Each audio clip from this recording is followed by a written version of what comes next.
Olá, seja bem-vindo ao Boletim de Finanças Sustentáveis. Eu gravo esse vídeo em dezembro de 2025, já me despedindo de um ano agitadíssimo com relação aos temas de sustentabilidade, clima, enfim. Foram vários os motivos que trouxeram toda essa agitação e toda essa movimentação na agenda de sustentabilidade. Mas um dos motivos, sem dúvida nenhuma, foi a realização da COP30 no Brasil. Eu sei que muito já foi dito sobre a COP, eu não vou aqui, trazer mais elementos, mas eu queria ressaltar uma questãozinha que talvez tenha passado batido por outros observadores, mas que eu acho que é importante a gente frisar. A COP30 no Brasil se pretendeu ser a COP da verdade, a COP que olhou com muita honestidade sobre os desafios de avanço, que impedem o avanço da agenda climática. Sejam esses desafios de políticas públicas, de implementação ou financeiros. Então é a COP da realidade, daquilo, o que está realmente acontecendo e como que a gente pode superar esses desafios. É isso que ela se pretendeu. Mas veja que interessante, com este espírito, esta COP trouxe pela primeira vez nas COPs um pavilhão da ciência. Eu achei isso tão importante, achei que foi tão pouco discutido, mas isso foi incrível, porque isso foi, no fundo, aproximar a ciência, aproximar o que nós sabemos a partir das observações, a partir mesmo da pesquisa científica, dos tomadores de decisão, de quem estava ali tomando decisão, seja de política pública, dos acordos internacionais, seja também de quem estava passando ali pela COP e estava querendo se informar mais sobre os desafios climáticos. Então, essa iniciativa de trazer um pavilhão da ciência foi absolutamente incrível. E se a gente pegar essa iniciativa como uma metáfora para o que precisamos fazer também no Brasil, que é aproximar aquilo que sabemos, aquilo que já investigamos na ciência brasileira e usar este conhecimento para orientar o debate público, talvez a gente avançasse muito em vários campos do conhecimento no Brasil, não só na questão climática, mas em vários outros. E é sobre isso que eu quero falar nesse vídeo.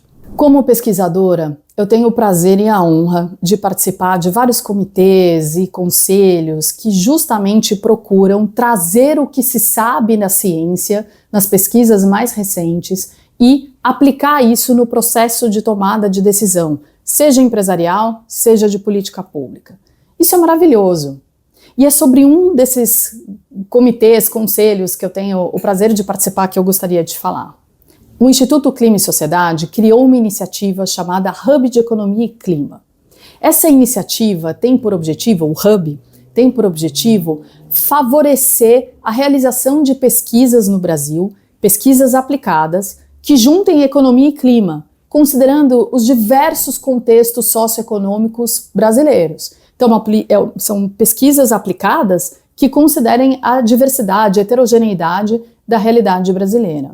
E aí eu tenho o prazer de fazer parte do conselho dessa iniciativa e em julho de 2025, o Hub lançou um edital para premiar trabalhos que tenham sido feitos por doutores brasileiros em economia, principalmente, mas doutores brasileiros e que tenham sido publicados em periódicos nacionais ou internacionais e que versassem sobre temas que aproximassem economia e clima. E esses temas podiam ser macroeconomia e clima, custos sociais da inação, política e incentivos verdes, política fiscal, incentivos verdes, vários temas aí que contemplassem a agenda econômica, ao mesmo tempo trazendo a lente climática. Foram 3 trabalhos premiados, nós da banca tivemos a grata surpresa de recebermos trabalhos de altíssima qualidade, de fato, isso é uma realidade, a gente sabe, a gente que está por aí conversando com pesquisadores brasileiros, a gente sabe que a academia brasileira tem publicado e tem feito estudos de altíssima qualidade, que são publicados em periódicos nacionais de alto nível, assim como periódicos internacionais de alto nível. Então a gente tem um acúmulo de conhecimento no Brasil, feito por pesquisadores brasileiros, de muito boa qualidade. E os trabalhos que nós recebemos e que a banca precisou avaliar ali, durante o processo do prêmio, nós percebemos isso, nós encontramos trabalhos de altíssima qualidade, mas a gente tinha que entregar aí 3 vencedores, e na página do Hub você pode acessar esses trabalhos e pode conhecer com mais profundidade os trabalhos vencedores. Mas para que esse vídeo não fique muito longo, eu quis trazer aqui os resultados de maneira bastante sintética do primeiro lugar. O trabalho premiado em primeiro lugar foi um trabalho que procurou olhar e estudar com profundidade a relação entre chuvas excessivas e aprendizagem, né? Então, o que acontece no aprendizado de matemática e língua portuguesa quando estes alunos estão presentes, né, ou quando eles vivem em áreas vulneráveis a chuvas extremas, ou seja, muito próximos de áreas de chuvas extremas. Existe uma relação entre acontecimento de chuvas extremas e aprendizagem? E qual é essa relação? O que acontece? As pessoas aprendem mais, elas aprendem menos? Qual é o impacto sobre a aprendizagem? Então, foi esse o objeto de estudo deles, e isso é muito importante no contexto brasileiro, porque nós sabemos que, historicamente, a gente vem tendo lacunas importantes na infraestrutura educacional que dificulta que os nossos alunos e alunas possam desempenhar bem nas métricas que medem a aprendizagem de matemática e língua portuguesa. Então, isso é um fato. Agora, como a lente climática, se a gente trouxer uma lente climática para esse problema que é histórico, o que ela acrescenta de dificuldade, né? E isso é muito importante que a gente possa entender e ter dados e ter estudos que nos apoiem nessa compreensão para que a gente possa pensar em políticas públicas bem orientadas e que resolvam o problema, né? Para que a gente não fique gastando recursos e haja de maneira aleatória, baseada em achismo, mas que a gente possa utilizar o conhecimento que a gente já acumulou sobre um determinado assunto e possa pensar qual é a melhor intervenção que pode ser feita para corrigir aquele problema que foi identificado pela pesquisa.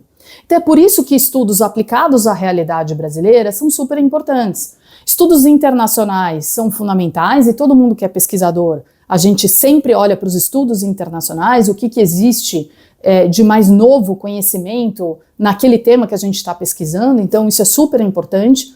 Mas no caso brasileiro, a gente também precisa olhar para os estudos feitos no Brasil, para a realidade brasileira, porque nós somos muito heterogêneos, o Brasil é muito grande, tem uma heterogeneidade enorme, né, em relação aos desafios socioeconômicos, e a gente precisa olhar para isso também com uma lente brasileira. Então o que esse estudo foi? Trazer essa discussão, né, essa pesquisa, olhando para chuvas excessivas. Então o que são essas chuvas excessivas? São chuvas que vão além do padrão histórico, né, que estão acima do padrão histórico. E como é que eles fizeram esse estudo? Então, eles usaram uma base de dados georreferenciada, com base no CEMADEM, mapeando 826 municípios brasileiros e olharam a base também georreferenciada. Então aqui precisa ser tudo georreferenciado, por quê? Porque a gente quer pegar os alunos que estão em áreas vulneráveis e que sofrem com chuvas excessivas. Então a gente precisa, nos dois grupos aqui, olhar para bases georreferenciadas. E aqui eles olharam para bases do sistema, né, do SAEB, 45 mil escolas, e pegaram os alunos de 9º ano para entender como a ocorrência de uma chuva excessiva afeta o desempenho em matemática e língua portuguesa desses alunos. Então essa foi a série temporal. Então, usando testes econométricos robustos, o que eles encontraram? Bom, foram vários resultados, e daí, se você gosta desse assunto, eu convido você novamente a entrar na página do Hub e ler o artigo, né, com a sua profundidade. Eu vou aqui pensar só alguns resultados, mas que eu acho que são ilustrativos de como a pesquisa econômica pode nos ajudar a qualificar o debate público no Brasil. Mas vamos lá, quais são alguns dos resultados que me chamaram a atenção nesse trabalho? O primeiro é que os alunos que estão em áreas que são mais vulneráveis a essas chuvas excessivas, de fato observaram uma redução do desempenho em matemática e língua portuguesa. E essa redução do desempenho, né, ou essa dificuldade de aprendizagem, na verdade o que eles encontraram foi uma regressão da aprendizagem. Então é quase que uma perda daquilo que você aprendeu. E essa perda é estatisticamente significativa e ela representa quase 2 meses de aprendizado. É como se você perdesse os 2 meses de aprendizado que você teve em matemática e língua portuguesa. Então isso é muito importante, é um resultado importante que chama atenção e que, sem dúvida nenhuma, deveria suscitar um debate público. Que tipo de intervenções nós podemos fazer nessas áreas, nessas regiões, para esses alunos e alunas, de forma que eles consigam continuar aprendendo. Outro resultado interessante desse trabalho é que esse impacto sobre a aprendizagem, ele não é homogêneo em todos os grupos, ele é particularmente mais acentuado nas meninas, então as meninas sofrem mais, e para aqueles alunos que vêm tendo um bom desempenho acadêmico. Ou seja, quem está indo bem acaba sofrendo mais o impacto dessa perda de aprendizagem, o que é uma tragédia, né? Então, esses resultados, eles nos ajudam a pensar, por exemplo, que políticas nós podemos desenhar, né? Que caminhos nós podemos desenhar como sociedade para que as crianças que estejam, jovens que estejam em áreas vulneráveis, possam ter apoio pedagógico e acadêmico para recuperar aquele aprendizado que foi perdido durante aqueles momentos de estresse climático, por exemplo. Então, esse é o tipo de reflexão que estudos desse tipo nos ajudam. E é importante também a gente ter clareza aqui que esse trabalho olhou para chuvas excessivas. Mas, se você esteve no Brasil em 2025, você com certeza, assim como eu, viu as notícias muito alarmantes sobre as ondas de calor e sobre como várias escolas no Brasil tiveram que suspender aulas porque não tinham como manter a aula naquele calor excessivo. Então, várias escolas não têm ar-condicionado e a gente sabe que não dá para ficar num lugar que, sei lá, tá 40 graus, as crianças não têm como desempenhar, começam a passar mal. Várias escolas reportando que os seus bebedores, né, a água não estava sendo refrigerada, então às vezes saindo água quase fervendo do bebedor, bancos escolares, o banco mesmo, a cadeira que a criança senta, super quente, então as crianças não podendo ficar sentadas. Isso não foi objeto desse estudo aqui que eu estava compartilhando com vocês, mas é outro estudo que, né, se não foi feito, poderia ser feito. Quer dizer, como ondas de calor também impactam a aprendizagem. A gente sabe empiricamente que impacta. Agora, pega o Brasil, que é um país de renda média, é um país que tem desafios sociais importantíssimos e muitos desses desafios passam pela qualidade da nossa educação, pela infraestrutura que apoia a nossa educação, ou seja, lacunas nesses elementos. O que a gente tem que começar a se perguntar, estudar e debater com muita rapidez é como a questão climática vai exacerbar esses problemas que são históricos. E o que a pesquisa tem nos indicado é que sim, vai exacerbar problemas que são históricos e que a gente já não conseguiu resolver dentro de uma certa estabilidade climática.